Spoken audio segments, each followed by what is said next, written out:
Stop giving money so much power. It is always going to keep coming your way. As long as you are breathing, money is going to keep coming your way.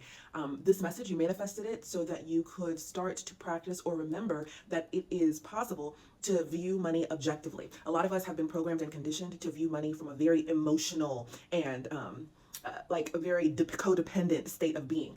If you grew up in a household where your family was living from scarcity mindset, terrified of not having enough money, just constantly in fight or flight mode because of money, then of course, if that's what you grew up around, then you are going to be programmed to believe that that's normal and that that's how life is supposed to be. That's how it is to be an adult. That it's even responsible as an adult to be terrified of money. No, what it does is it keeps you in a constant state of fight or flight. And then because we're in a constant state of fight or flight, we project all of that inner turmoil and stress onto our partner and our children. Because whatever you are being in this moment on the inside is all that you have to give to your child, yourself, your partner, the world. What you are being in any moment is all that you can express. It's what's going to be the undertone behind all of the words and actions that your body takes.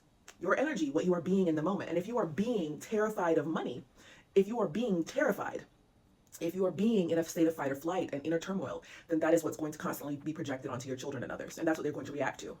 So if you want to experience consistently more peace in parenthood, money and how you perceive money, you're going to want to be more objective, right? And in those moments when you're feeling fear about money, I could say have faith, right? But how, right? Have faith for the person hasn't been practicing to practically have faith in moments when they've been in fear, to be objective, practice being objective. Notice how the habit might be to react and respond the way your grandparents or your parents may have reacted or responded emotionally to your bank account balance, right? Or emotionally to the price of eggs, right? That's how society we've been programmed and conditioned to absolutely lose it and to flip out for 2 or 3 hours, days or weeks about the price of food instead of being more objective. Because if you're flipping out, remember, if you're flipping out in a state of fight or flight and in a state of inner chaos, you are more likely to project that onto your child by spanking them, beating them, and hitting them and screaming when something happens, when they do something that triggers, right? And oftentimes it's not even because what the child did that triggered.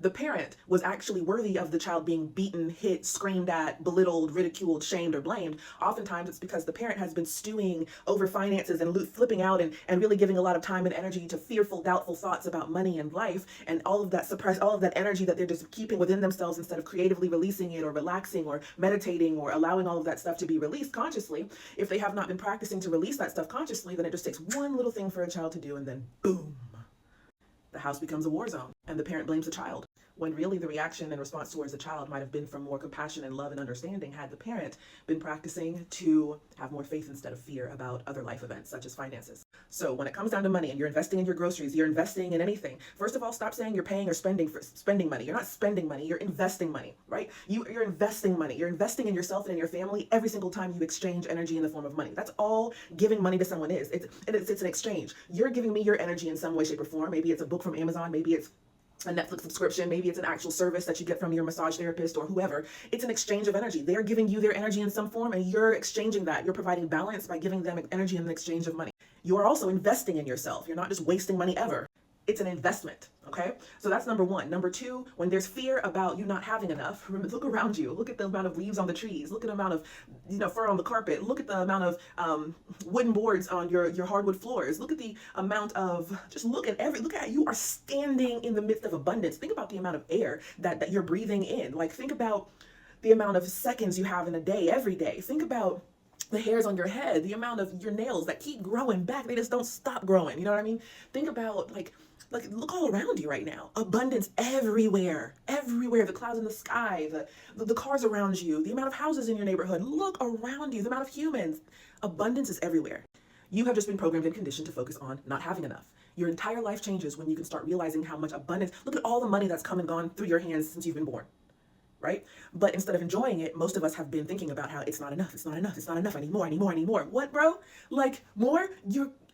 It's always coming to you, always. Money is always on its way to you in some way, shape, or form. But you are not going to ever be able to really enjoy it or even rest and relax and experience the life with that money that keeps coming to you and through you if you're constantly in fear and fight or flight about not having enough, okay? So see money objectively. When you get money, it's not like, oh my God, yeah, I just got paid. No, it's like, duh. I've been getting money since I was some way, shape, or form, money has been coming to me or around me. So it's like, yeah, I got paid and more money is going to be coming in some way, shape, or form, right? Or when you're investing money in your groceries or in what your shoes for your child or your child's piano lessons or basketball lessons, when you're investing your money in something, right? It's realizing that I'm not losing anything. Here, of course I'm going to give this money to this person, or of course I'm going to invest. I have money and more money is coming. It's always coming. This is not a magic or assuming it real or trying to manifest. It's factual, actual. Right? It's just that we haven't been programmed and conditioned to see money objectively and to recognize that there's no need to give all our power away to money. Money is money and it's going to keep coming. Money is money and it's going to keep coming.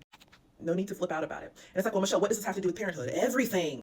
Because your entire parenting experience is going to shift in very positive ways. Less spanking, less screaming, less power struggles, more joy, more peace, more connection with your child, more authentic connection with yourself, less negative self-talk, more self-love, more self-compassion, more faith instead of fear when you stop giving a lot of power to money, which is what we have been programmed and conditioned to do. It's always going to keep coming. You are very, very abundant. The source of you, the core of you, is abundance itself.